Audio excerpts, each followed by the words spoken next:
নমস্কার বন্ধুরা, প্রত্যেক দিনের মতো আজকেও আপনাদের সামনে একটি নতুন ভিডিও নিয়ে আসলাম। আজকের ভিডিওতে আমি বলবো এই ড্রিপ সি এয়ার ড্রপ নিয়ে। এই ড্রপটি কিভাবে ব্যবহার করবেন, এর কি ডোজ আছে, এটি কোন কোম্পানি তৈরি করে, এই মেডিসিনটির কত দাম করেছে, এই মেডিসিনটির কোনো বিকল্প মেডিসিন আছে কি না, সব শেষে জেনে নেব এই মেডিসিনটির কিছু পার্শ্ব প্রতিক্রিয়া। তার আগে বলি, এই চ্যানেলে প্রত্যেক দিন মেডিসিন সম্বন্ধীয় তথ্য পাওয়ার জন্য চ্যানেলটি সাবস্ক্রাইব করে রাখবেন। আমার নাম দেবব্রত বসাক, আমার চ্যানেলের নাম দেবা মেডিসিন। তো চলুন ফ্রেন্ড, আজকে কিছু নতুন শিখে নিই। তো ফ্রেন্ড, যে মেডিসিনটা বলছিলাম সেটি হচ্ছে ড্রিপ সি এয়ার ড্রপ। এটি 10 ml, এটি DWD ফার্মাসিউটিক্যাল লিমিটেড কোম্পানি তৈরি করে থাকে। এর দাম করেছে 97 টাকা। মার্কেটে এরকম বিভিন্ন নামে বিভিন্ন কোম্পানির পাওয়া যায়। আমি দু একটা মেডিসিনের নাম দেখিয়ে দিচ্ছি আপনাদের অঞ্চলে যেটি সস্তা মনে হবে, যার মধ্যে কোট্রিমাজল দেওয়া থাকবে এবং লিগনোকেইন দেওয়া থাকবে, সেটি দেখে ব্যবহার করতে পারেন। এর মধ্যে কোট্রিমাজল দেওয়া আছে 1%। এছাড়া এর মধ্যে আছে প্যারাফিন প্রোপাইলো 1%, 0.01%, এবং প্লেন প্যারাবেন দেওয়া আছে 0.05%। এ কটা উপাদান দিয়ে মেডিসিনটি তৈরি করা হয়েছে। এটি ব্যবহার করা হয় কানের সংক্রমণের চিকিৎসার জন্য ব্যবহার করা হয়। যেমন কানের সংক্রমণের, যেমন ছত্রাকের জন্য কানের সংক্রমণ হয়, এছাড়া ছত্রাক বেড়ে গেছে বা বৃদ্ধির কারণে সংক্রমণ হয়েছে, সেখানে ব্যথা হচ্ছে, মাঝে মাঝে অনেক সময় দেখা যায় মাঝে মাঝে দুই কানেই ব্যথা হয়। এটি বেশিরভাগই দেখা যায় উষ্ণ বা গ্রীষ্মমণ্ডলীয় এলাকায় বাস করে সেই সব লোকের বেশি প্রভাবিত করে। সংক্রমণের কারণে ব্যথা, ফোলা, লাল লাল ভাব, জ্বালা, এগুলো কমাতে সাহায্য করে এই ড্রিপ সি এয়ারড্রপটি। এছাড়া দেখা গেছে কোনো সময় যদি কোনো পেশেন্টের কানের ভেতরে সংক্রমণ হয়েছে, সংক্রমণের কারণে সেই জায়গাটা ফুলে গেছে এবং ব্যথা হয়েছে, লাল হয়েছে, কোনো সময় আপনারা কানে কোনো কিছু দিয়ে বা কাঠি দিয়ে সেই জায়গাটা পরিষ্কার করবেন না। অবশ্যই আমি বলবো, বেশি যন্ত্রণা বা ফুলে গেলে ডাক্তারবাবুর কাছে যাবেন এবং ডাক্তারবাবুর পরামর্শ নেবেন।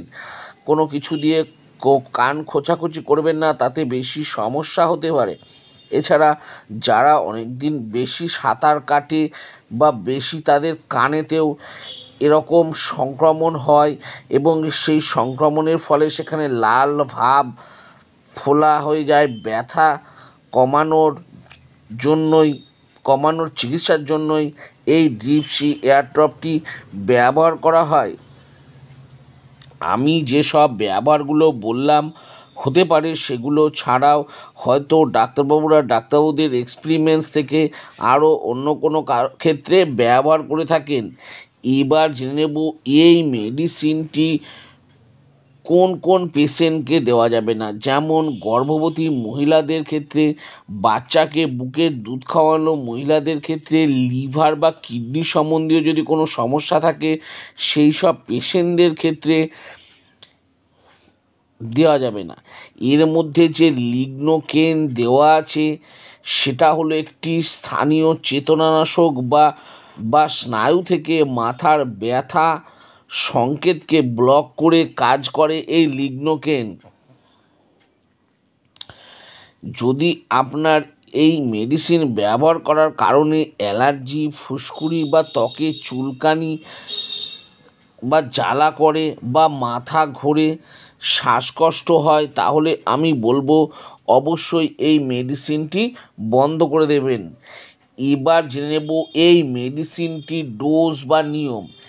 এই ড্রিপ সি এয়ারড্রপটি অ্যাডাল্ট বা প্রাপ্ত বয়স্কদের ক্ষেত্রে বা বাচ্চাদের ক্ষেত্রেও ব্যবহার করা হয়ে থাকে। সেটি বাচ্চা পেশেন্টের কন্ডিশনের ওপর নির্ভর করে ডাক্তারবাবুরা ব্যবহার করে থাকেন। অ্যাডাল্ট বা প্রাপ্ত বয়স্কদের ক্ষেত্রে দিনে 2 ফোঁটা করে, দিনে 2বার বা 3বারও ব্যবহার করার জন্য ডাক্তারবাবুরা প্রেসক্রাইব করে থাকেন, এটি 7 দিন, 10 দিন বা 15 দিনও ব্যবহার করার জন্য ডাক্তারবাবুরা প্রেসক্রাইব করে থাকেন।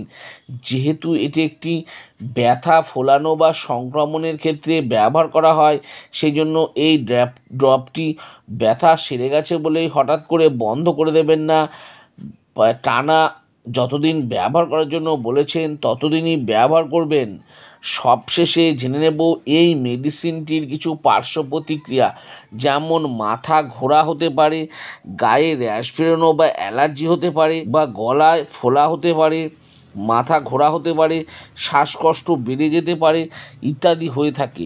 আমি যেসব পার্শ্ব প্রতিক্রিয়াগুলো বললাম হতে পারে, সেগুলো ছাড়াও যদি আরও অন্য কোনো সমস্যা দেখা দিয়ে থাকে, তাহলে আমি বলবো এই মেডিসিনটি বন্ধ করে দেবেন এবং সঙ্গে সঙ্গে ডাক্তারবাবুর পরামর্শ নেবেন।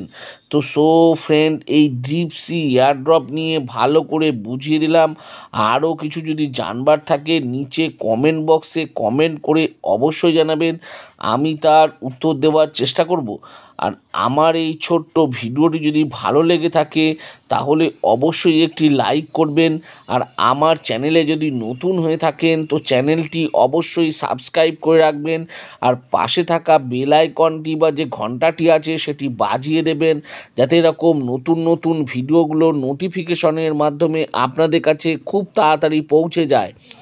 তো ফ্রেন্ড, ভিডিওটা আজকে আমি এখানেই শেষ করলাম। ভালো থাকবেন, সুস্থ থাকবেন, দেখা হচ্ছে পরের ভিডিওতে।